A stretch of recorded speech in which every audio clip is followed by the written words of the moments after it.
Okay, juniors, we're going to talk here really quick about kind of recap here enlightenment and common sense. So again, during this time in the world, 1700s, 1770s, going into the 1800s, the world was experiencing the period of time known as the Enlightenment, where people are really going to start questioning how things have been done, prior to them. And one of those big things that gets questioned is, what is the relationship between a government and its people? What should that look like? What is the government responsible for?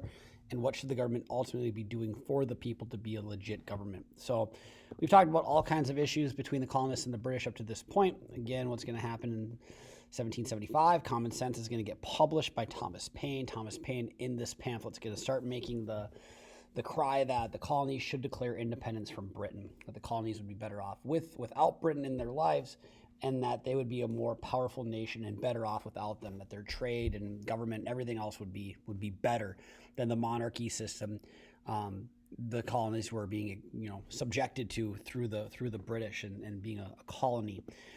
So again, after the battles of Lexington and Concord that we had talked about previously, the first shots of the Revolution fired in April of 1775, what's going to happen is the Second Continental Congress is going to convene following Lexington and Concord, and they're going to meet on and off for a while, all the way into the 1780s. But before it's determined to actually declare independence, right? Because independence, again, that's like, it's hard to come back from that.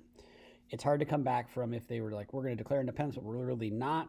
That would be a hard thing to come back from. So before declaring independence or drafting a Declaration of Independence or anything of that nature, what's going to happen is the Second Continental Congress is going to send kind of like the final plea to King George III in an attempt to avoid a war, right? And that's called the Olive Branch Petition. Okay, so that was kind of like the last-ditch effort of the colonists to avoid a war with Britain, and basically, to try to resurrect, and save that relationship. But the colonists were adamant that they would govern themselves. And so King George III, he receives a copy of this Olive Branch Petition from the Second Continental Congress, and he basically crumples it up and throws it in the trash, says it's not happening. You guys fired on British soldiers, you killed British soldiers, you're in full-on rebellion. We're getting it, okay? We're having a war. And so the Olive Branch Petition is denied by King George III, and shortly thereafter, that's going to be when the Second Continental Congress will give permission to a committee of men, Thomas Jefferson, John Adams, Ben Franklin, going to give them the go-ahead to write a Declaration of Independence, and the colonies are going to go ahead and declare independence from Britain. So on July 4th, 1776, the only date I will require you to know for the purpose of a test, Second Continental Congress adopts the Declaration of Independence, and the colonies have declared themselves as their own, and that they will fight Britain to cement their independence, if you will. So the Declaration of Independence, the greatest breakup letter in the history of the world, authored mostly by Thomas Jefferson, though he had some ideas from Franklin and John Adams.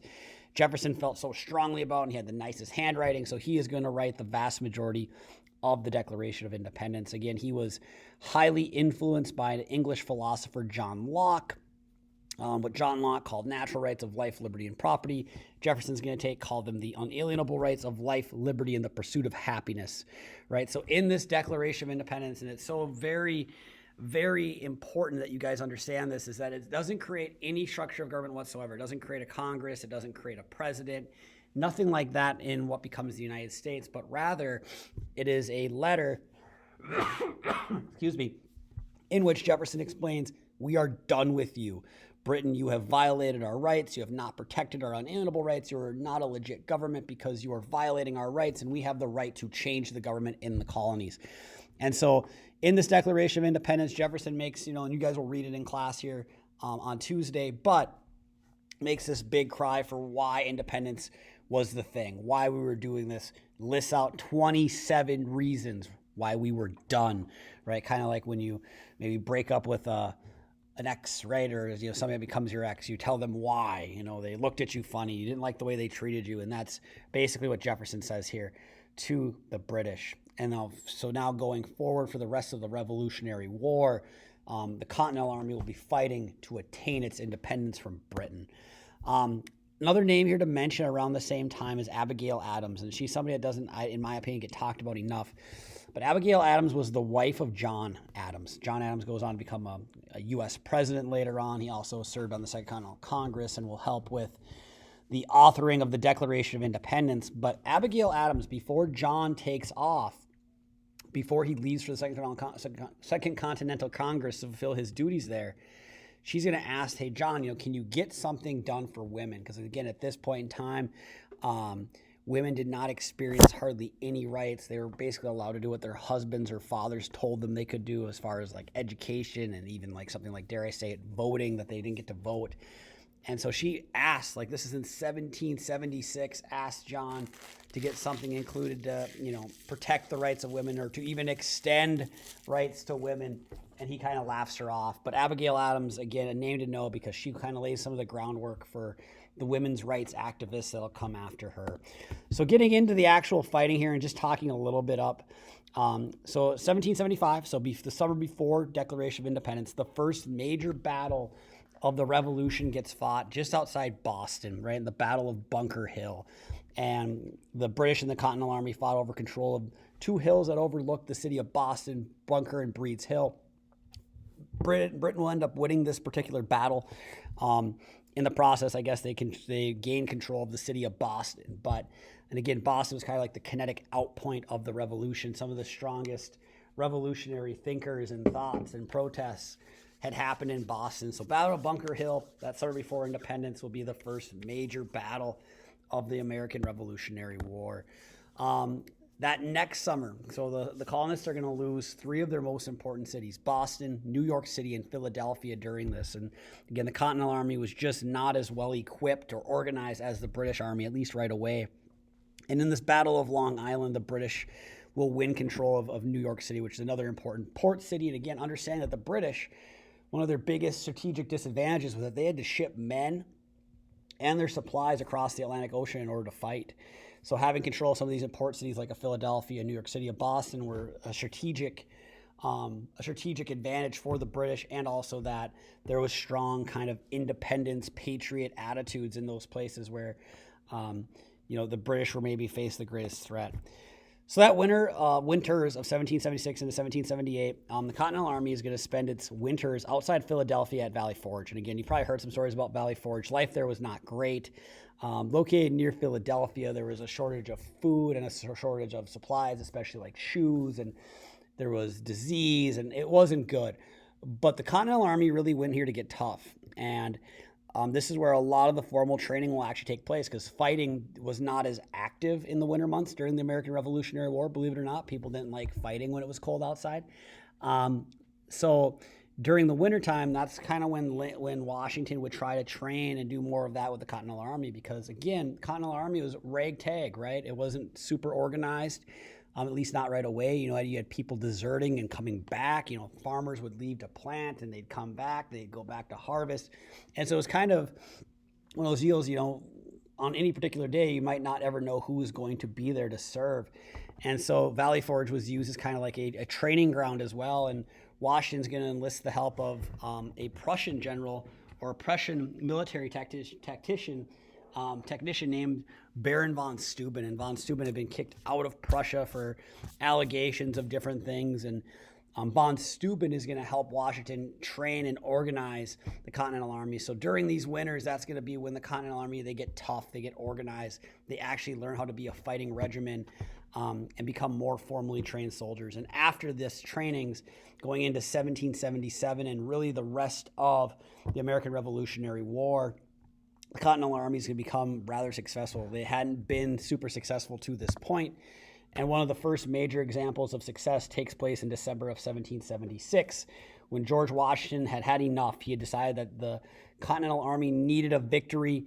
The morale of the men was bad. He was scared he was going to lose his entire army. So on the night of Christmas Day night, Washington's going to make the daring call to cross the Delaware River into New Jersey. Everybody's seen the photo of Washington on his rowboat, looking all high and mighty, pointing like, let's go. Okay.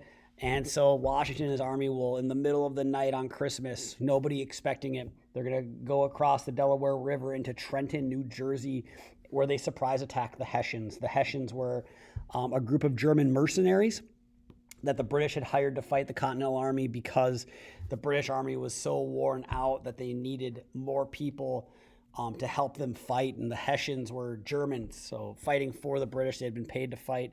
So the Hessians on Christmas had too much fun, too many snacks, too many drinks, and they were in no mood to fight the next day. So when Washington and his men were right outside, were at Trenton ready to fight, the next morning the Hessians had to surrender. They had no idea that Washington and his men were going to do that. So this victory at Trenton, it's going to increase the morale, one of the first big victories of the Continental Army going into the summer of 1777, ultimately into the fall. That's where the Continental Army starts to pick up steam. And the one big goal of the Continental Army was to get a formal alliance made with either France or Spain or both. Because again, both sides hated Britain. Both sides had a bone to pick with Britain from things that had happened from the French and Indian War. And the colonists really wanted to make it a formal alliance with them. However, France was kind of apprehensive because they didn't want to lose any more land. They were kind of short, right? So in October of 1777, the colonists are going to get a huge victory at the Battle of Saratoga in upstate New York, where we have the showdown between Horatio Gates, the Continental general, and John Burgoyne, the British gentleman-like general who was more concerned about his treasures and his lavish gifts and his clothing really than he wasn't fighting, but he loved his men. So Burgoyne, who has been in Canada, had this huge plan to cut the Northeast or New England off from the colonies by defeating and cutting them off in upstate New York. And didn't end up working out for him. The colonists or the Continental Army are going to show up and they're going to defeat John Burgoyne and his men at the Battle of Saratoga. Following that, the French will say the Continental Army, they'll say, you guys legit. Okay, you guys are legit. We want to back you. The French create a formal alliance with the colonies. They will then supply a navy, which was huge because the Continental Army didn't really have one. That navy will be huge later in the blockading of the coast and ultimately ending the war. But Saratoga is viewed as the turning point for the colonists because after that is when France creates that alliance with them. And up from there, the rest of this is really downhill for the British. And the colonists, as we know, the Continental Army will eventually claim victory and we will have the establishment of the United States of America. Okay, so we will wrap this up tomorrow. Again, your test is coming up here at the end of the week. Make sure you study.